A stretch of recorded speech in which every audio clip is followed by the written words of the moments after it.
back to my channel! First time mo dito sa channel ko, please do subscribe guys. At maraming pa akong i-share sa inyo na cake decorating videos guys. Thank you so much. God bless! So, for today's video, gagawa na naman tayo ng Captain America petite cake. So, cute na cute siya, pero ako lang yata nakukyutan. Ewan ko lang. Yan guys, halos kasay siya ng bento cake natin. Pero ang bento cake kasi natin ay 4x2. Ito siya ay 4x3. So, tinatawag ko siyang petite cake kasi hindi naman siya nakalagay sa bento box. Sa cake board siya nakalagay and then cake box. So, petite cake. Ayan guys, ang gamit natin dito ay moist chocolate cake. Bali guys, pag nagdidikit ako ng moist chocolate cake sa kahit anong flavor guys, sa cake board, ang gamit kong pandikit guys ay hindi icing kasi ang moist chocolate natin, since moist siya, ay dumudula siya sa ating cake board kapag icing ang ginamit natin. So, ang ginagamit ko guys na pandikit dyan ay glucose syrup. Yon, kasi guys, ano yun siya, malagkit na malagkit yung ating glucose syrup, kaya makapit yung ating pinaka-cake base doon sa ating cake board. So, yan guys ha. Yan, naglalagay tayo ng cream na vanilla flavored non-dairy whipped cream. Para vanilla lang muna kasi tingnan nyo guys, yung aking chocolate whipped cream doon sa loob, kapag yan ang nilagay natin sa sides guys, humahawa yan siya sa color white na final coating natin sa ating cake. So, ang tendency guys, naging pangit yung parang madumi siya tingnan guys kasi ina-absorb ng ating color white yung chocolate flavored whipped cream. So, ang ginagawa ko, nilalagyan ko muna siya ng rim na color white. And then guys, ayan, nagka-crumb coating na ako, and sabi ko nga, very important na nagka-crumb coating tayo ng ating cake para hindi sumama yung ating cake crumbs sa ating final coating later. Okay guys? So after that, i-chill muna natin guys para firm muna ang ating cake at ang ating icing bago natin siya lagyan ng final coating. Then guys, chill muna natin ng ilang minutes. Yan na, after 48 years, char. Ayan na guys, mag-final coating na tayo ng ating petite cake. At gumagamit ako guys ng piping bag sa aking pag-final coating ng cake para guys, hindi na ako mahirapan na pantayin ang thickness ng ating final coating, final frosting mamaya. Kasi guys, mas madali yan diba? Kung gaano ka yung quantity na lumalabas doon sa ating piping tip. Basta alalay lang tayo sa pagpapipe guys, ay pantay-pantay na yan. Pero kapag kasi nasobrahan din sa pipe, di bubukol din siya, diba?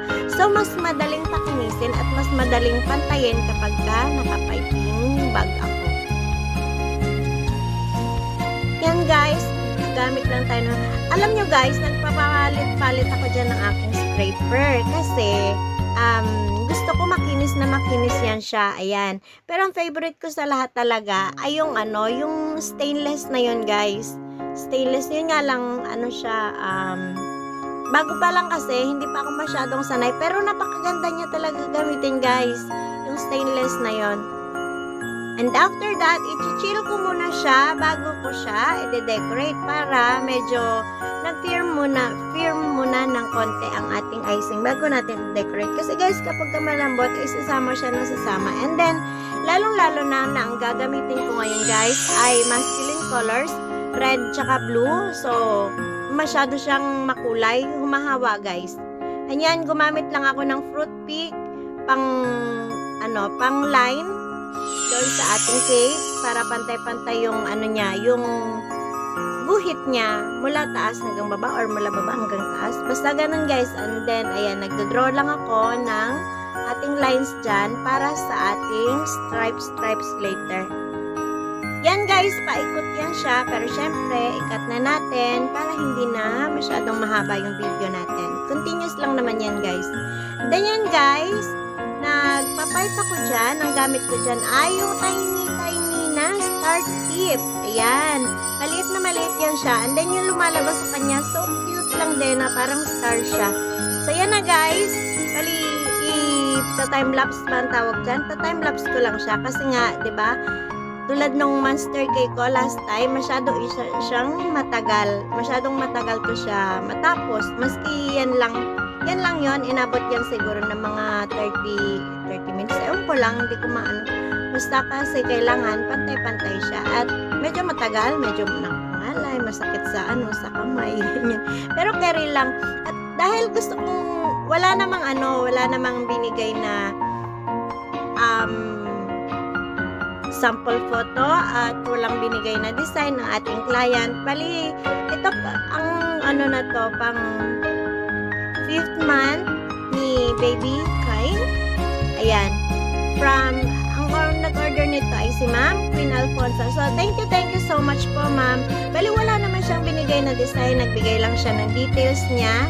As in, sobrang dali lang. Kasi wala interview, how much yung ganito, how much yung ganyan. Since repeat client natin siya, ang bilis lang niya. Nagbigay lang siya ng pangalan ng team lang. Sabi niya, Captain America. And then, ganitong size. And then, time ng delivery. Yun na lang binigay niya. So, yun. Ako na lang nagdesisyon. Desisyon tayo eh. Ako na lang nagdesisyon kung anong klaseng, kung ano yung design niya. So, nag-draw na lang ako dyan sa taas ng star. Hindi ako magaling mag-drawing. Hindi siya pantay talaga. Maski dati pa ha, maski nung bata pa ako, yung mga drawing ko na star, hindi talaga pantay. Ewan ko ba? Then, nag-draw na lang ako dyan. Ginagawan ko siya ng outline gamit yung ating toothpick. And then, para kahit paano, medyo pantay-pantay siya ng konti. Yan na guys, time-lapse ko muna ang ating pagpapipe niyan. And then, yung color ng star natin sa gitna guys, ay syempre white. And then, ginuhitan ko rin siya, palibot, paikot, ground, para sa ating red piping later. Ayan yung pinaka-logo ni Captain America. At sobrang nakakatuwa naman talaga guys kasi nag-send ako kay Ma'am Queen ng photos and video nitong cake nito after ko matapos yun, sinend ko sa kanya and then tuwang-tuwa siya. Sinend ko na kaagad guys kasi yung ating red tsaka blue bukas i-absorb na yan ng white. Kaya sinend ko na kaagad sa kanya habang hindi pa humahawa. Tapos guys, ayun, tuwang-tuwa naman siya, maganda daw, and then I thank you. And then yan dyan, dinoblehan ko yung rim ko sa baba guys kasi hindi ako nakokontento kasi siya parang hindi siya pantay-pantay yung thickness ng aking piping dyan kanina. Dapat straight lines lang yan siya pero yan, dahil gusto ko pahirapan yung aking sarili at nasa kondisyon tayo para pahirapan yung sarili. Ayan na rin, ginawan ko na rin siya ng shell piping dyan sa ating bottom. Ayan na guys, yung sinasabi kong white guys. So na-anticipate ko na kaagad na hawa siya bukas. Nag-send up kaagad ng picture. And then yan, dito sa taas niya, yung star niya, pwede namang wala na yan siya dyang piping. Pero dahil nga sabi ko, trip ko, nasa kondisyon ako para pahirapan ang aking sarili. Lubusin na natin. Yan. Diba guys, tapos na. Lalagyan na natin siya ng pangalan ni Baby Kind at 5 months. Yan, happy 5 months baby boy. And thank you so much again, Ma'am Queen Alfonso, for trusting us. If you can still remember or if you have watched my video last month guys, kanya din yun guys, yung Ant-Man na cake. Yung color red guys. Cute na cute din ako doon sa kanya. Nakakute na ako guys sa mga maliliit na cake na mga gawa ko. Kaya ganado ako. Gawan siya ng video kasi parang cute no. Lit-lit lang. Tapos cake na siya. Yan guys. Tapos na yan siya. Napakadaldal ko guys no. Hope you enjoyed this video guys. And if you like this video guys, please don't forget to hit the like button, leave a comment, and please share this video to your community, to your family or friends. Thank you so much. Thank you.